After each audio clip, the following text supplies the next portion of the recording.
আসসালামু আলাইকুম, স্বাগত জানাচ্ছি আরটিভি রাতের সংবাদে। আপনাদের সাথে আছি আমি পারভিন মিতু। মিটফোর্ডের ঘটনায় প্রকৃত হত্যাকারীকে এখনো কেন গ্রেপ্তার করা হয়নি সেই প্রশ্ন তুলেছেন বিএনপির ভারপ্রাপ্ত চেয়ারম্যান তারেক রহমান। এই ঘটনায় সরকারের প্রচ্ছন্ন মদদ আছে কিনা সে প্রশ্নও রাখেন তিনি। অন্যায়কারীরা কোনো দলের হতে পারে না বলেও জানান তিনি। আগামীতে বিএনপি ক্ষমতায় গেলে সকল হত্যার বিচার করার প্রতিশ্রুতি দেন তারেক রহমান। বিকেলে গুলশানে ছাত্রদল আয়োজিত অনুষ্ঠানে এসব কথা বলেন তিনি। দীপ্তচন্দ্র পালের রিপোর্ট।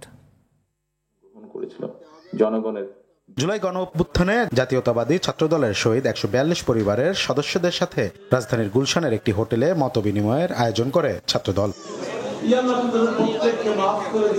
অনুষ্ঠানে ভার্চুয়ালি যুক্ত হন বিএনপির ভারপ্রাপ্ত চেয়ারম্যান তারেক রহমান। কথা বলেন ব্যবসায়ী সোহাগ হত্যাকাণ্ডের বিষয়ে। জানান, জনগণের জানমালের নিরাপত্তা দিতে ব্যর্থ অন্তর্বর্তী সরকার। জনগণের জানমালের নিরাপত্তা হেফাজত করা, নিরাপত্তা দেওয়া সরকার কেন ব্যর্থ হচ্ছে, এখানে যেই শহীদের বাবা প্রশ্নটি তুলেছেন, একই প্রশ্ন, আপনার এই একই প্রশ্ন আজকে আমাদের সবার এই সরকারের কাছে। অদৃশ্য শক্তি ধীরে ধীরে দৃশ্যমান হচ্ছে জানিয়ে সবাইকে সতর্ক করেন বিএনপির ভারপ্রাপ্ত চেয়ারম্যান। বলেন, অন্যায়কারীরা কোনো দলের হতে পারে না। অন্যায়কারী আইনের দৃষ্টিতে তার বিচার হবে, দলের সাথে তার কি সম্পর্ক কিচ্ছু যায় আসে না। তাকে দল কোন রকম প্রশ্রয় দিবে না। কেউ যদি কোনো অন্যায় করে থাকে তাহলে প্রশাসন ধরছে না কেন তাকে।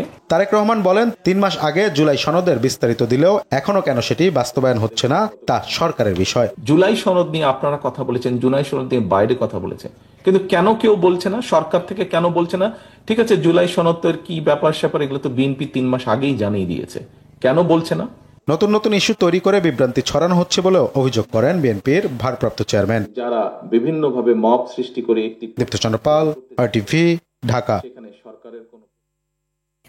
নির্বাচন হচ্ছে না বলেই দেশে আইন শৃঙ্খলা পরিস্থিতির অবনতি হচ্ছে বলে মন্তব্য করেছেন বিএনপি মহাসচিব মির্জা ফখরুল ইসলাম আলমগীর। বলেন, সরকারের জনসমর্থন কম থাকায় দুর্নীতি বাড়ছে, দুর্বৃত্তরা সুযোগ নিচ্ছে।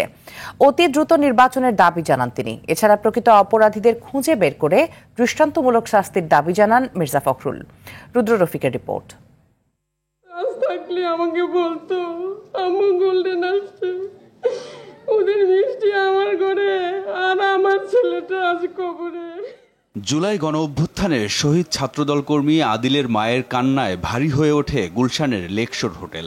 জাতীয়তাবাদী ছাত্রদলের ১৪২ শহীদ পরিবারের সদস্যদের সাথে আয়োজিত এই মতবিনিময় সভায় স্মৃতিচারণের পাশাপাশি খুনিদের দৃষ্টান্তমূলক শাস্তির দাবি জানান স্বজনরা। আমরা ভেবেছিলাম এই সরকার আমাদের সন্তানদের বিচার করবে, কিন্তু 1 বছর অতিবাহিত হতে যাচ্ছে, এখনো পর্যন্ত আসামিরা ঘুরে বেড়াচ্ছে, আসামি গ্রেপ্তার করতেছে না।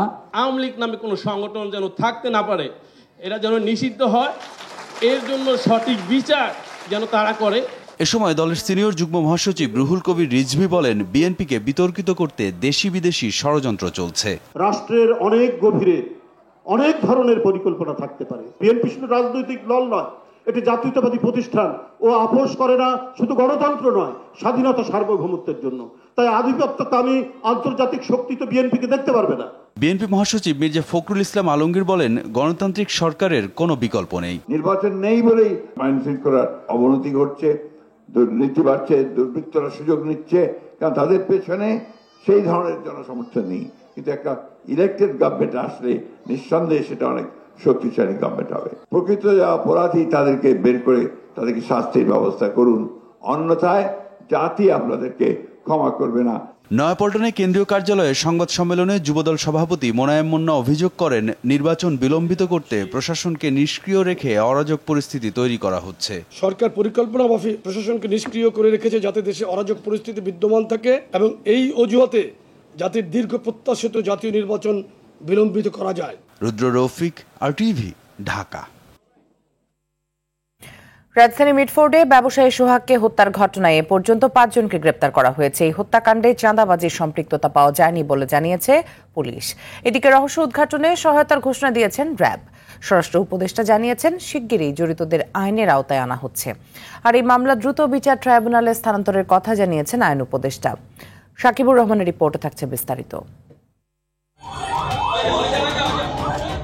গেল বুধবার রাজধানীর মিটফোর্ড হাসপাতালের সামনে মানুষের সামনে পিটিয়ে ও ইট দিয়ে আঘাত করে ব্যবসায়ী সোহাগকে হত্যা করা হয়। অভিযোগ ওঠে চাঁদাবাজির জেরে এই নিষ্ঠুর হত্যাকাণ্ড ঘটে। পরে ভিডিওটি ভাইরাল হলে নড়েচড়ে বসে প্রশাসন। এখন পর্যন্ত ঘটনায় জড়িত 5 জনকে গ্রেফতার করা হয়েছে, যার মধ্যে 2 জনকে র্যাব গ্রেফতার করে। কারওয়ানবাজার মিডিয়া সেন্টারে র্যাব মহাপরিচালক জানান, ঘটনার ছায়া তদন্তে পুলিশকে সহায়তা করবে তারা। এই অভিযোগের সঙ্গে জড়িত অন্যান্য আসামি যারা আছে তাদের গ্রেফতারের জন্য আমরা প্রচেষ্টা চালিয়ে যাচ্ছি। 3 আসামি গ্রেফতার ও লালচাঁদ সোহাগ হত্যা মামলার তদন্তের অগ্রগতি নিয়ে সংবাদ সম্মেলন করে ডিএমপি। পুলিশ বলছে, পারস্পরিক ব্যবসায়িক দ্বন্দ্বে এই হত্যাকাণ্ড। রাজনৈতিক পরিচয়টা আমাদের কাছে কোনো মুখ্য পরিচয় নয়। আমরা তার যে অপরাধের সাথে তার সম্পৃক্ততা, এটাকে আমরা গুরুত্ব দিতে চাই এবং সে কেন অপরাধটি সংগঠিত করেছে এটা আমাদের কাছে গুরুত্বপূর্ণ। এবং এখন পর্যন্ত বিভিন্ন মাধ্যমে আমরাও দেখি যে বিভিন্ন রাজনৈতিক দলকে জড়িয়ে তাদের সাথে তাদের পরিচয় দেখানো হচ্ছে, কিন্তু আমরা এখন পর্যন্ত কোনো নির্ভরযোগ্য তথ্য থেকে সোর্স থেকে তাদের রাজনৈতিক পরিচয়ের বিষয়টি আমরা নিশ্চিত হতে পারিনি। রাজধানীতে পুলিশের ব্যারাক পরিদর্শনে গিয়ে আইজিপি রাজনৈতিক দলগুলোকে সহিষ্ণু আচরণ করার আহ্বান জানান। আমরা তাদের সর্বক্ষেত্রে সহযোগিতা করব so that we can do it. একই অনুষ্ঠানে স্বরাষ্ট্র উপদেষ্টা বলেন, মিটফোর্ডের হত্যায় জড়িতদের আইনের আওতায় আনা হচ্ছে। আইন যেন কেউ নিজের হাতে তুলে না নেয়। কোনো ঘটনা ঘটলে এটা যেন আইন শৃঙ্খলা বাহিনীর কাছে জানানো হয় এবং আইন শৃঙ্খলা বাহিনী এইটার ব্যবস্থা নেয়। লালচাঁদ হত্যার ঘটনা দ্রুত বিচার ট্রাইব্যুনালে স্থানান্তরের কথা জানিয়ে ফেসবুকে পোস্ট দেন আইন উপদেষ্টা আসিফ নজরুল। সাকিবুর রহমান, RTV, ঢাকা। ঢাকার মিটফোর্ডে ব্যবসায়ী সোহাগ হত্যার ঘটনায় শোকের ছায়া নেমে এসেছে জন্মস্থান বরগুনায়। থামছে না স্বজনদের আহাজারি। নিজ গ্রামে দানশীল ব্যক্তি হিসেবে সুপরিচিত ছিলেন সোহাগ। এই হত্যাকাণ্ডে জড়িতদের দৃষ্টান্তমূলক শাস্তির দাবি তাদের। এদিকে সোহাগের স্বজনদের অভিযোগ, সুকৌশলে মামলা থেকে জড়িতদের নাম বাদ দিয়ে অন্যদের জড়াচ্ছে পুলিশ। বরগুনা থেকে তাওহিদুল ইসলাম শুভর পাঠানো তথ্যচিত্রে বিস্তারিত জানাচ্ছেন আব্দুল হামিদ। গত 9 জুলাই বিকেলে ঢাকার মিটফোর্ড হাসপাতালের সামনে এভাবেই নৃশংসভাবে পাথরের আঘাতে জনসম্মুখে হত্যা করা হয় ভাঙাড়ি ব্যবসায়ী লালচাঁদ ওরফে সোহাগকে। পরিবারের দাবি, প্রতি মাসে 2 লাখ টাকা চাঁদা দাবিকে কেন্দ্র করে অভিযুক্তদের সঙ্গে দ্বন্দ্বের শুরু হয় তার, যারা অনেকেই ছিল সোহাগের পূর্ব পরিচিত। চাঁদা দিতে রাজি না হওয়ায় ব্যবসা প্রতিষ্ঠানে তালা দেয় হত্যাকারীরা। নানা হুমকি দিয়েও চাঁদা আদায় না করতে পেরে নির্মমভাবে খুন করা হয় সোহাগকে। বলছে কি, তো আমার পারমিশন ছাড়া তুই আমার দোকানে তালা দিছিস কে? তারপরে এই কথা বলছে, পরে আমার বাবাকে নিয়ে পাথর দিয়ে ছুরি দিয়ে এখানে গুলি করছে। কিভাবে নিষ্ঠুর ভাবে মারছে ওরা, আমার বাবার এরকম নৃশংসভাবে হত্যা করছে। টিটু, মঈন, লম্বা মনির, ছোট মনির, তারপরে কাউসার, কাইয়ুম মোল্লা, যারা আমার বাবার হত্যা করছে সবার ফাঁসি হোক। যারা আমার বাবাকে মারছে তারা তো মেন না, এর উপরেও কেউ আছে যে টাকা দিয়ে আমার বাবারে মার্ডার করাইছে। আমার স্বামী জানি সুস্থ একটা বিচার হোক, এরকম কঠিনতম বিচার হোক, জানি নেক্সট কেউ যেন এরকম পদক্ষেপ নিতে না পারে। সোহাগের বাড়ি বরগুনা সদর উপজেলার ঢোলুয়া ইউনিয়নের ইসলামপুর গ্রামে। সেখানে সজ্জন ও দানশীল হিসেবেই পরিচিতি ছিল তার। আমার লাইফে আমি দেখি না যে এরকম নিঃস্বার্থভাবে হত্যা করে মানুষকে মানুষ। এলাকার যে সামাজিক যে কর্মকাণ্ড বা সোশ্যাল যে কাজগুলো হয় সেখানে সে সবসময় দান সদকা এগুলো করে থাকে। এদিকে এই ঘটনায় দায়ের করা মামলা নিয়ে পুলিশের বিরুদ্ধে কারসাজির অভিযোগ উঠেছে। পরিবারের দাবি, মামলার কপি পরিবর্তন ও সুকৌশলে ঘটনার সঙ্গে জড়িত 17, 18 এবং 19 নম্বর আসামির নাম বাদ দিয়ে হত্যাকাণ্ডে জড়িত নয় এমন অনেককে আসামি করা হয়েছে।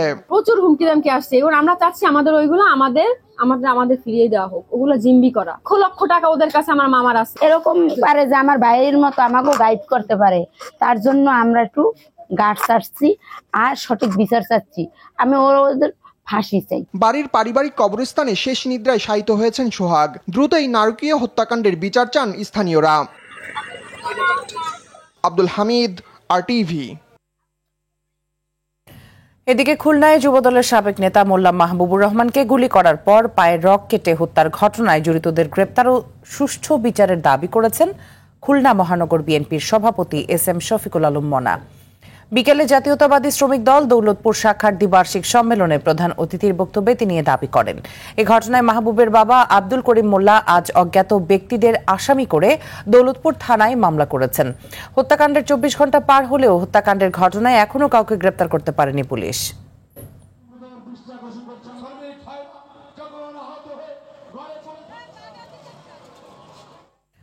জনগণ চেয়ারের পরিবর্তন নয়, চেয়ার সিস্টেমের পরিবর্তন চায়। পুরাতন বন্দোবস্তের মাধ্যমে যারা ক্ষমতায় আসতে চান তাদের সেই ইচ্ছা পূরণ হবে না, এমন মন্তব্য করেছেন জাতীয় নাগরিক পার্টির আহ্বায়ক নাহিদ ইসলাম। শনিবার রাতে বাগেরহাটের রেল রোডে এক পথসভায় তিনি কথা বলেন। এ সময় রাজধানীর সোহাগ হত্যার নিন্দা জানিয়ে দেশের সর্বত্র চাঁদাবাজদের বিরুদ্ধে কঠোর প্রতিরোধ গড়ে তোলার আহ্বান জানান। এর আগে দুপুরে সাতক্ষীরা শহরের শহীদ আসিফ চত্বরে জুলাই পদযাত্রার পথসভায় অংশ নেন তিনি।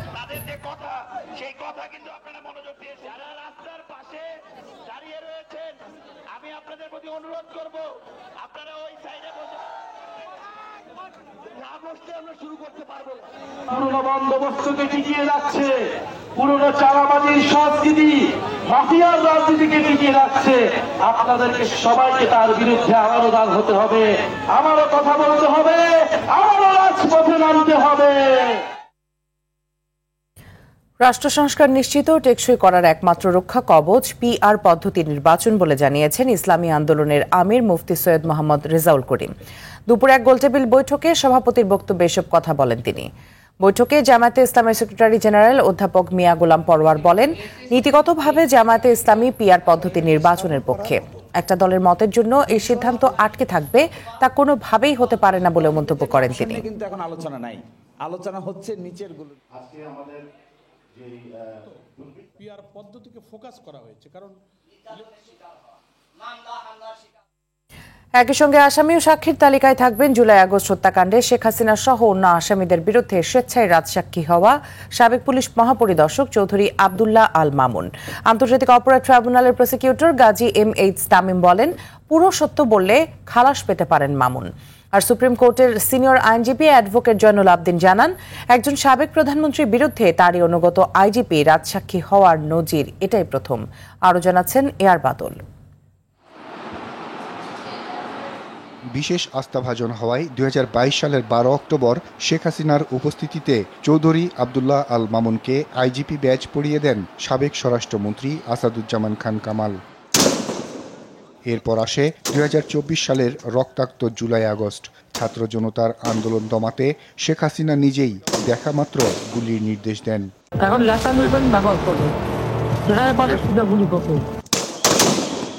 পুলিশের বুলেটে একের পর এক ঝরে যায় তাজা প্রাণ। প্রায় 22,000 মানুষকে গুলিবিদ্ধ এবং প্রায় 2,000 আন্দোলনকারীকে হত্যা করেও শেষ রক্ষা হয়নি শেখ হাসিনার।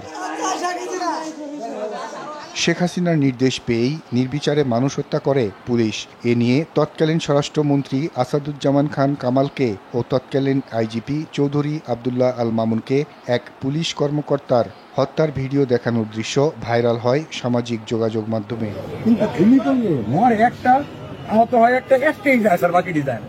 বিশ্বস্ত ও আস্থাভাজন হয়েও সাবেক পুলিশ মহাপরিদর্শক চৌধুরী আব্দুল্লাহ আল মামুন শেখ হাসিনা সহ অন্য আসামিদের বিরুদ্ধে হয়েছেন রাজসাক্ষী।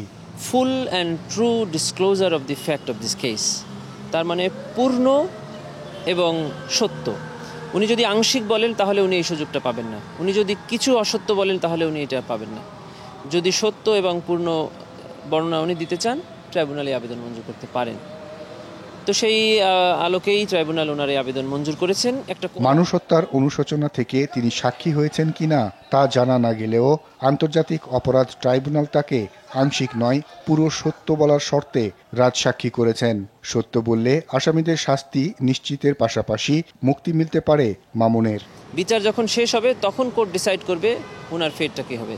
তখন ওনাকে মানে এখানের স্পিরিটটা হলো তাই যে তখন ওনাকে কোর্ট খালাস দিয়ে ছেড়ে দিতে পারবে। এ বিষয়ে সুপ্রিম কোর্টের সিনিয়র আইনজীবী অ্যাডভোকেট জয়নুল আবেদিন বলেন, এ ধরনের ঘটনা বিরল। তবে এরকম একজন প্রধানমন্ত্রীর বিচার হচ্ছে, সেইখানে আবার তার একজন কর্মচারী রাজসাক্ষী হচ্ছে, এরকম উদাহরণ অতীতে কখনো হয়। আসামি থেকে সাক্ষী হওয়ায় নিরাপত্তার স্বার্থে তাকে আলাদা রাখার ব্যবস্থা করেছে আন্তর্জাতিক অপরাধ ট্রাইব্যুনাল। একজন সাক্ষী হয়ে একজন আসামিদের সাথে একই ঘরে থাকাটা ওনার জন্য আনসেফ। এআর বাদল, RTV, ঢাকা।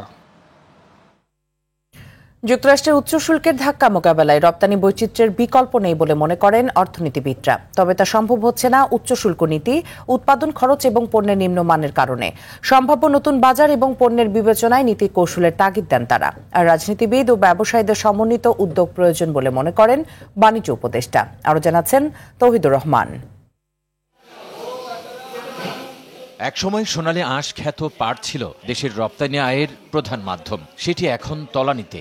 ধারাবাহিকভাবে 2024-25 অর্থ বছরেও পণ্যটির রপ্তানি নেতিবাচক। আর 2023-24 অর্থ বছরে $85 কোটি রপ্তানি হলেও গত বছর তা নেমে আসে $82 কোটি। অন্যদিকে গেল অর্থ বছরে 8.58% বেড়ে তৈরি পোশাক রপ্তানি আয় হয়েছে $4,800 কোটি মার্কিন ডলারেরও বেশি। 2024-25 অর্থ বছরে যুক্তরাষ্ট্রে মোট রপ্তানি হয় $869 কোটি পণ্য। এর মধ্যে তৈরি পোশাক ছিল $758 কোটি 50 লাখ। সম্প্রতি দেশটি 15 থেকে 35% শুল্ক আরোপ করায় কমতে পারে বাংলাদেশি পণ্যের রপ্তানি। এই বিষয়ে আলোচনার পাশাপাশি নতুন রপ্তানি গন্তব্য খোঁজা এবং নতুন পণ্য উৎপাদনের তাগিদ দেন অর্থনীতিবিদরা। বিশেষ করে এখন দরকার নতুন প্রবৃত্তির কিছু চালক খাতকে আমাদেরকে চিহ্নিত করতে হবে, তাদেরকে কিভাবে সেই চালক পর্যায়ে নিয়ে আসার জন্য নীতি সহায়তা করতে হবে, সেই বিষয়গুলো খুব জোরালোভাবে সামনে নিয়ে আসা দরকার। উচ্চ শুল্ক থাকা মানে হচ্ছে দেশের বাজার অনেক বেশি আকর্ষণীয় বিদেশের বাজারে জিনিস পাওয়ার ক্ষেত্রে। তাহলে আমার কাছে যদি কোনো মূলধন থাকে এবং আমি যদি চিন্তা করি যে দেশের বাজার অনেক বেশি আকর্ষণীয়, তাহলে তো আমি ইনভেস্ট করব দেশের বাজারের জন্য। সেটা হচ্ছে কাঁচামালের আমদানি নির্ভরতার কারণেই উৎপাদনে বৈচিত্র্য আসছে না বলে মনে করেন বাণিজ্য উপদেষ্টা। ইউটিলিটি কস্ট বা আমাদের যে পরিবহন ব্যয়, এইগুলোর সমন্বয়ে আমাদের একটা পণ্যের অর্থনীতিকরণ করা যেতে পারে, যেটাকে খরচের উদ্বৃত্ত তৈরি করতে পারে। এই ক্ষেত্রে সমন্বিত জাতীয় নীতির অভাব রয়েছে, যার বিনিময়ে আমরা বৈচিত্র্যকরণের ক্ষেত্রে এবং উদ্যোক্তাদের উদ্যোগেরও অভাব রয়েছে। সো এই সমন্বয়ের আমার ধারণা আমাদের রাজনৈতিক নেতৃত্ব এবং আমাদের উদ্যোগী সমাজে মানে উদ্যোক্তা সমাজের একত্রিত যে এবং সমন্বিত প্রচেষ্টা হলেই এই বৈচিত্র্যকরণ সম্ভব। গেল অর্থ বছরে চামড়া ও চামড়াজাত পণ্য, হিমায়িত খাদ্য, কৃষি পণ্য সহ কয়েকটি খাতে রপ্তানি আয় বেড়েছে। তৌহিদুর রহমান, RTV, ঢাকা। এশিয়ার অন্যতম বৃহৎ পেইন্ট প্রস্তুতকারক কোম্পানি এশিয়ান পেইন্টস বিশ্বের বিভিন্ন সৃজনশীল ব্যক্তিদের সমন্বয়ে আনুষ্ঠানিকভাবে ঘোষণা করল কালার অব দ্য ইয়ার। সন্ধ্যায় রাজধানীর একটি হোটেলে আয়োজিত কালার নেক্সট জমকালো অনুষ্ঠানে এ বছরের কালার অব দ্য ইয়ার ঘোষণা করা হয় কার্ডিনাল। অনুষ্ঠানে 3টি ট্রেড দিক নির্দেশনা তুলে ধরেন আয়োজকরা। এতে উপস্থিত ছিলেন এশিয়ান পেইন্টস ইন্টারন্যাশনালের প্রধান নির্বাহী জোসেফ ইপেন, রিজনাল হেড বুদ্ধাদিত্য মুখার্জি, ঊর্ধ্বতন সদস্য, স্থপতি, শিল্পী সহ গণ্যমান্য ব্যক্তিবর্গ। প্রধান নির্বাহী বলেন, এশিয়ান পেইন্টস সবসময় গ্লোবাল ট্রেড এবং সেগুলোর স্থানীয় সম্পৃক্ততা বিশ্লেষণ করে যা ভোক্তাদের সামগ্রিক চাহিদার প্রতিফলন ঘটায়।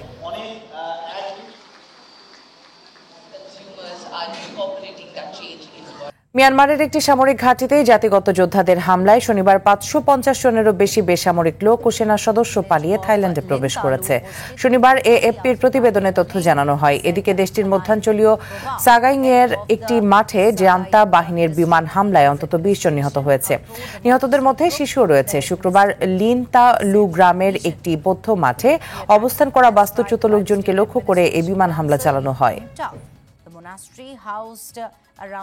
ফিলিস্তিনের গাজায় ইসরায়েলি হামলায় অন্তত 65 ফিলিস্তিনি নিহত হয়েছে। এদের মধ্যে 30 ত্রাণ প্রত্যাশীও রয়েছে। এক প্রতিবেদনে তথ্য জানায় আল জাজিরা। এদিকে শিশু ও ক্ষুধার্ত মানুষের কবরস্থানে পরিণত হয়েছে গাজা। সম্প্রতি এক্স হ্যান্ডেলে দেয়া পোস্টে একথা জানান জাতিসংঘের ফিলিস্তিন বিষয়ক শরণার্থী সংস্থার প্রধান ফিলিপ লাসারিনি। উপত্যকাটিতে যুক্তরাষ্ট্র ও ইসরায়েলের মদতপুষ্ট গাজা মানবিক সংস্থা GHF ত্রাণ কার্যক্রম শুরু করার পর এখন পর্যন্ত ইসরায়েলি বাহিনীর হামলায় অন্তত 800 ফিলিস্তিনি নিহত হয়েছে। এদিকে উপত্যকাটিতে আরেকটি রক্তাক্ত দিন পার করেছে ফিলিস্তিনবাসী।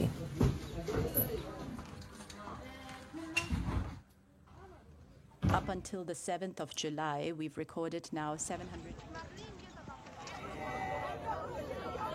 সিরিজ বাঁচানোর মিশনে 3 ম্যাচ টি-20-র দ্বিতীয়টিতে কাল শ্রীলঙ্কার মুখোমুখি হবে বাংলাদেশ। রাঙ্গিরির ডাম্বুলা আন্তর্জাতিক স্টেডিয়ামে ম্যাচ শুরু হবে বাংলাদেশ সময় সন্ধ্যা 7:30টায়। প্রথম ম্যাচে জাকের আলীর ইনজুরিতে 4 ওপেনার নিয়ে একাদশ সাজায় বাংলাদেশ। তাতে সমালোচনার মুখেও পড়তে হয় দলকে। এদিকে এই ম্যাচেও জাকেরকে পাওয়া নিয়ে শঙ্কা রয়েছে। আর অধিনায়ক লিটন কুমারের পারফরম্যান্স ও চিন্তার কারণ দলের। তবে সবকিছু ছাপিয়ে নিজেদের ভুল শুধরে সিরিজ সমতায় ফিরতে চান কোচ ফিল সিমন্স।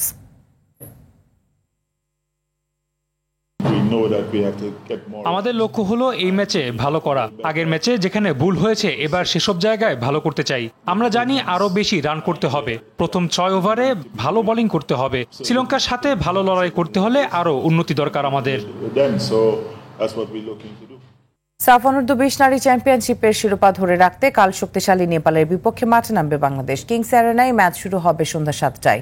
শুক্রবার নিজেদের প্রথম ম্যাচে শ্রীলঙ্কাকে 9-1 গোলে হারিয়েছে বাংলাদেশ। একদিনের বিরতি দিয়ে পরের ম্যাচেই নামবে মেয়েরা। তাই ক্লান্তির কথা মাথায় রেখে শনিবার টিম হোটেলেই রিকভারি সেশন করে পিটার বাটলারের দল। এরপর ভিডিও সেশনের মাধ্যমে নিজেদের প্রস্তুতি সারেন আফাইদা সাগরিকারা।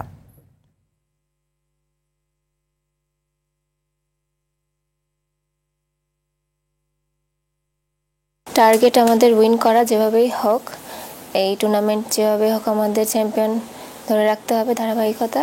তো ইনশাল্লাহ আমরা মাঠে নামবো জেতার জন্য।